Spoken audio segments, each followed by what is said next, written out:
সুপ্রিয় দর্শক, আসসালামু আলাইকুম। নিউজ বাংলা 24-এ আপনাদেরকে স্বাগতম।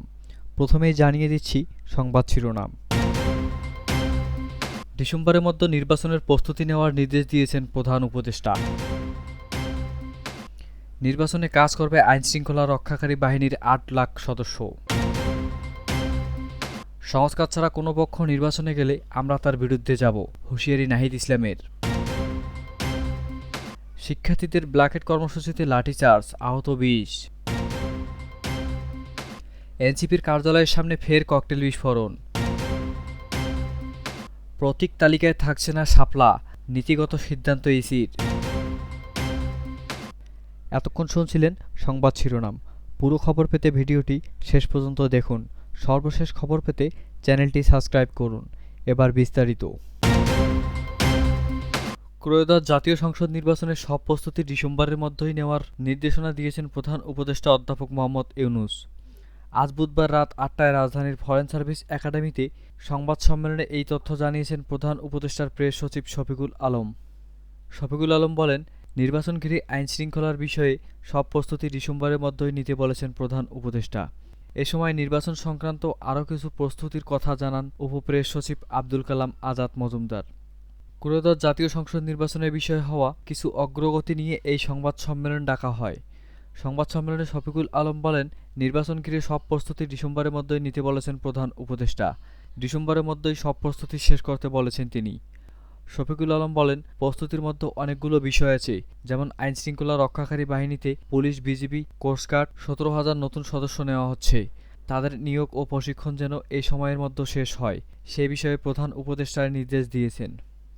শফিকুল আলম বলেন, নির্বাচন সামনে রেখে অনেক পায়তারা হয়, যাতে আইনশৃঙ্খলা পরিস্থিতির অবনতি হয়। প্রধান উপদেষ্টা নির্দেশ দিয়েছেন, আইনশৃঙ্খলা রক্ষাকারী বাহিনী যাতে নির্বাচন সামনে রেখে আগামী মাসগুলোয় কঠোরভাবে আইন প্রয়োগ করে। আগামী ডিসেম্বরের মধ্যে ত্রয়োদশ জাতীয় সংসদ নির্বাচনের সব প্রস্তুতি নেওয়ার নির্দেশনা দিয়েছেন প্রধান উপদেষ্টা ডক্টর মোহাম্মদ ইউনূস। বুধবার রাত ৮টার দিকে রাজধানীর ফরেন সার্ভিস একাডেমিতে জরুরি সংবাদ সম্মেলনে প্রধান উপদেষ্টার প্রেস সচিব শফিকুল আলম এই তথ্য জানান। শফিকুল আলম বলেন, নির্বাচন ঘিরে সব প্রস্তুতি ডিসেম্বরের মধ্যেই নিতে বলেছেন প্রধান উপদেষ্টা। তিনি আগামী মাসগুলোতে আইনশৃঙ্খলা রক্ষাকারী বাহিনীকেও কঠোর হতে বলেছেন। নির্বাচনকে কেন্দ্র করে ৮ লাখ আইনশৃঙ্খলা রক্ষাকারী বাহিনীর সদস্য নিয়োজিত থাকবে জানিয়ে প্রেস সচিব বলেন, সুষ্ঠু নির্বাচনের জন্য আইনশৃঙ্খলা বাহিনীর সব সদস্যকে আগামী ডিসেম্বরের মধ্যেই প্রশিক্ষণ সম্পূর্ণ করতে হবে। নির্বাচনের সময় ১৮ থেকে ৩২ বছর বয়সী ভোটারদের আলাদা বুথ রাখা যায় কিনা সেই বিষয়েও আলোচনা হয়েছে। এ সময় নির্বাচন সংক্রান্ত আরও কিছু প্রস্তুতির কথা জানান উপপ্রেস সচিব আব্দুল কালাম আজাদ মজুমদার। ত্রয়োদশ জাতীয় সংসদ নির্বাচনের বিষয়ে হওয়া কিছু অগ্রগতি নিয়ে এ সংবাদ সম্মেলন ডাকা হয়। এই সময় জানানো হয়, নির্বাচনে ২ লাখ পর্যবেক্ষক থাকবে। প্রধান উপদেষ্টা ঈদুল আজহা উপলক্ষে জাতির উদ্দেশ্যে দেওয়া ভাষণে আগামী বছরের এপ্রিলের প্রথমার্ধে জাতীয় সংসদ নির্বাচনের সময়সীমা ঘোষণা করেন।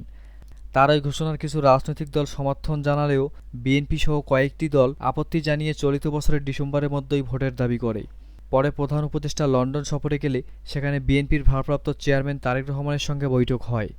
ওই বৈঠকে রোজার ঈদের ১ সপ্তাহ আগে অর্থাৎ ফেব্রুয়ারির দ্বিতীয় সপ্তাহে ভোটের সিদ্ধান্ত হয়।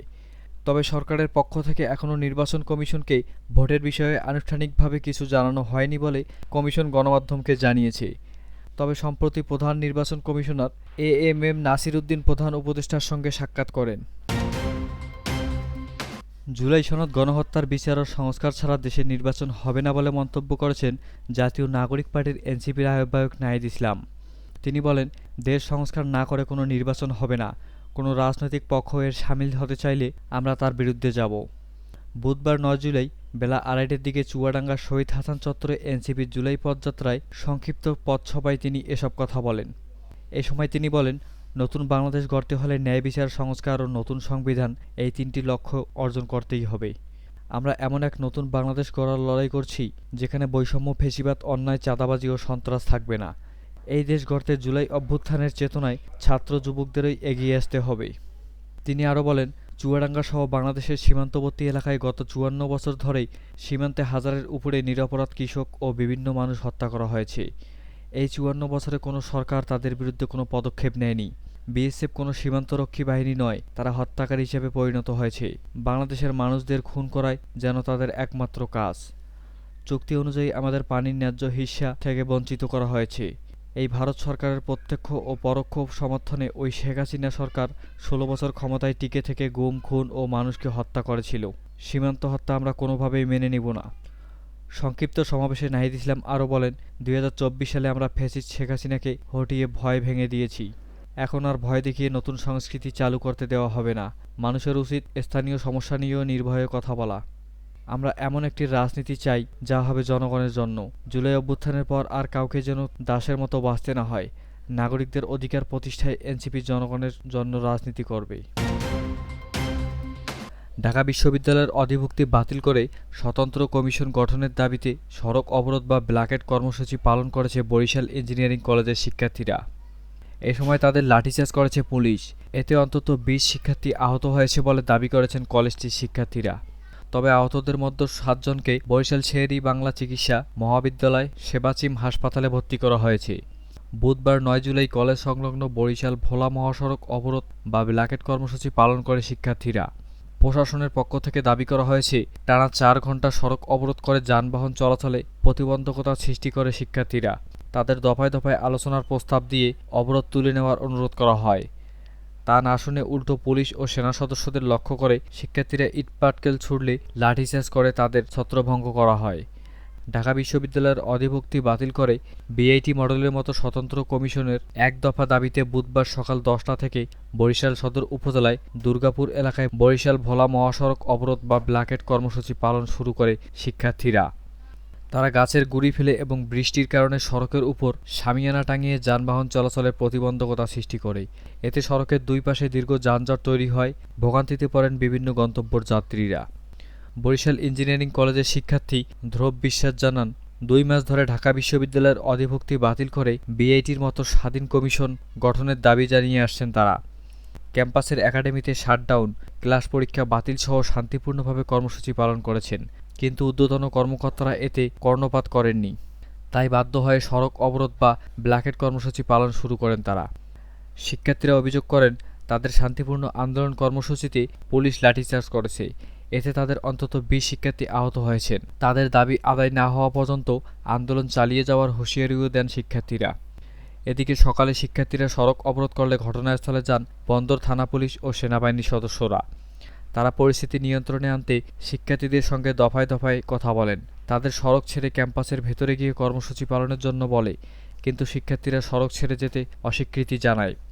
প্রত্যক্ষদর্শীরা জানান, এক পর্যায়ে আইনশৃঙ্খলা বাহিনীর সদস্যরা শিক্ষার্থীদের সড়ক থেকে সরিয়ে দিতে গেলে শিক্ষার্থীরা ইটপাটকেল ছোড়েন। তখন লাঠিচার্জ করে তাদের ছত্রভঙ্গ করা হয়।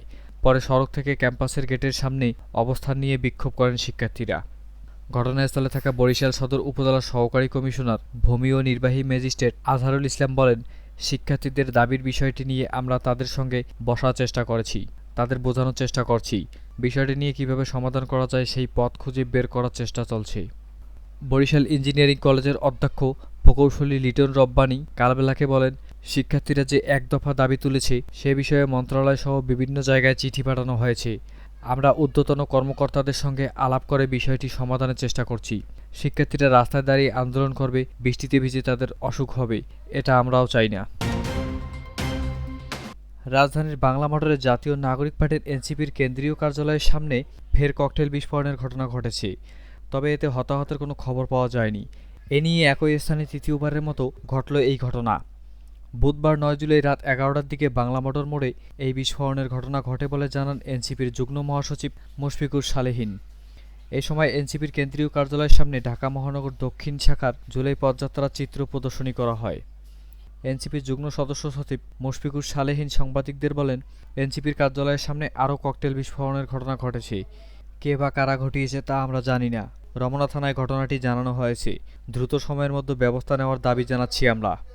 এর আগে গত ৩ জুলাই এনসিপির জুলাই প্রদর্শনী চলাকালে রাজধানীর শাহবাগ মোড়ে দুটি ককটেল বিস্ফোরণের ঘটনা ঘটে। তার আগে বাংলা মোটরে এনসিপির কেন্দ্রীয় কার্যালয়ের সামনে পদযাত্রার প্রদর্শনীর গাড়িতে বিস্ফোরণ হয়। একই স্থানে কয়েকদিন আগেও এনসিপির সদস্য সচিব আক্তার হোসেনকে লক্ষ্য করে ককটেল নিক্ষেপ করে দুর্বৃত্তরা।